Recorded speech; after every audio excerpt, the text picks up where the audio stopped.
Today I'm going to be testing out and reviewing the Art Philosophy Confetti Watercolor Palette. I saw these at a local art supply shop that I had a gift certificate for, and I was really drawn in by the bright colors and the very compact tin, which seemed ideal for just throwing into my purse for outdoor painting sessions.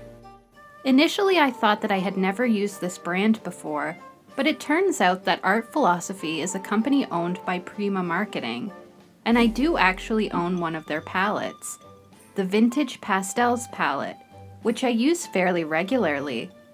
Although the paint formulas seem quite different, the Prima palette is a bit grainier and more opaque. This palette is sold as an introductory set, which means that it's likely student grade rather than artist grade paint, which just means that the colors will fade over time, which isn't a huge problem unless you hang your paintings up somewhere sunny. There is also no pigment information available beyond the names of the colors. It's a pretty standard price, 24 colors for $38 Canadian.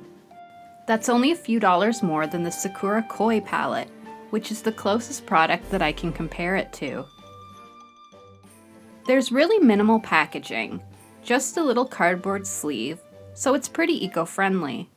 There's a printed plastic color guide, which is never a great indication of what the colors will actually look like, so I'll have to do my own swatches, which is one of my favorite parts of getting a new set of paints. The tin itself feels almost like an eyeshadow palette. It's so thin and light, especially when I compare it to my other watercolor sets. The paint pans are all very secure, small half pans, which can get pretty messy.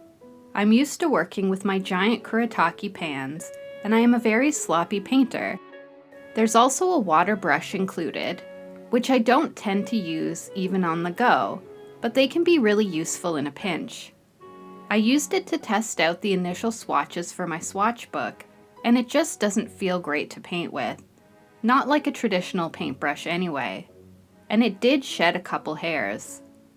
I mentioned the Sakura Koi travel set as the closest comparable product, and I have to say that I much prefer the Sakura water brushes, as they don't shed in my experience.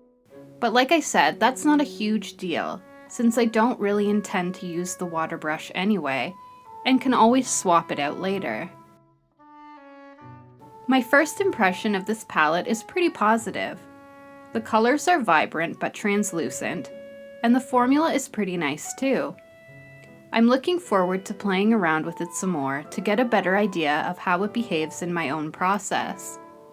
I'll be using Arch's hot press paper because I want to give the paints a fair chance with the good stuff. I wanted the colors to dictate what I painted for this test, and once I did the swatches, I immediately thought of an old vintage picture book that my nan had called The Rainbow Circus Comes to Town. The paints have a candy-colored 1960s vibe, so I took heavy inspiration from this piece of nostalgia and drew a character reminiscent of the lady on the cover. It's funny how memories and emotions can be triggered by certain colors. For the last little while, I felt compelled to start my paintings with a pink wash or underpainting. I'm using the color Wild Rose. As well as being a comfortable step in my process, it will also serve to test the transparency of the colors, and I can't wait to see how they come through. That's part of why I love working with watercolor paints. As I mentioned before, the sections or wells of paint are quite small. I don't think it would be a great set if you wanted to paint larger pieces, as the paints would easily get dirty or muddy, though that's pretty easy to clean up as the paints will reactivate when wet. It's more conducive to painting littler sections than the big washes, though there is a lid for mixing, which is pretty spacious. I do really like the formula though. In between layers, I've been using a heat gun for quicker drying, which is a tool that I've been really loving lately. I got mine for about $13 on Amazon, and if you're impatient like me, or have a limited time to paint, it can be a game changer. You could probably use a hairdryer as well, but this one directs the hot air to a more controlled, smaller area.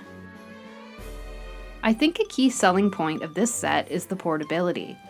Even if you don't go outside to paint often, this set would be ideal for someone who doesn't have the luxury of a big space to spread out to work. With this palette and a nice mixed media sketchbook, you could work from your bed or a cafe or any little corner you can find, and storage would be a breeze. There are plenty of lovely colors in this palette, though I have a gripe with how many yellows watercolor manufacturers will often include. Sometimes it feels like they're just trying to fill up the spaces. In a set like this, you only really need 3 yellows: a bright lemon yellow, a warmer yellow, and an earthy ochre. This set has 6 yellows and 2 are basically the same color. I would have halved that and put in an indigo, some more greens, and maybe a nice Payne's gray, but that's just my opinion. Other than my yellow complaint, I really do like the selection of colors, and you wouldn't need to mix anything, though I did try mixing a bit of pastel blue by mixing in some of the included white. It went pretty well, though it got kind of messy, and I would suggest buying a tube of white watercolor or gouache for mixing, since the wells are pretty small and you'd like to keep the white as clean as possible.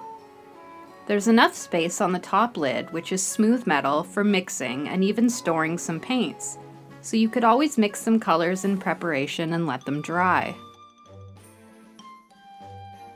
After the painting stage is done, I like to go over the lines again with pencils, more specifically with my Blackwing matte pencils. Some student-grade watercolors will dry chalkily, and going over it with pencil might make it chip or flake, but not this paint. It dried really nice and matte, and the pencils went over very smoothly.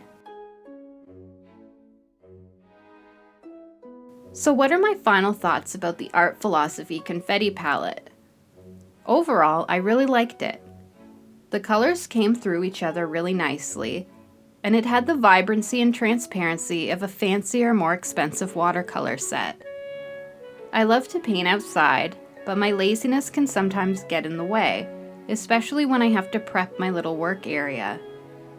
I can just grab these paints and go. The tin may be small, but I can easily fit the swatch card I made as well as a folded paper towel. When choosing a new set of paints, it's important that it feels good to use.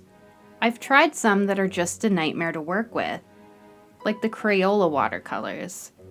It's tough because everyone has their own process or way of painting, so it becomes quite a personal thing. It's unfortunate that you can't really test out art supplies before you buy them, but that's why I like watching review videos. At least then you can get a better sense of how the products will behave.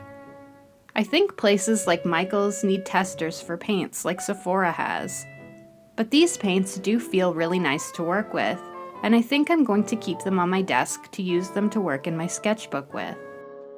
Price-wise, for 24 student-grade colors, I think this set is a relatively good value, especially if you're not partial to mixing colors and you just want to paint directly from the palette. The colors are high quality and very pretty, perfect for bright, imaginative pieces. All in all, I would recommend this set. Happy painting, and thank you all so much for watching.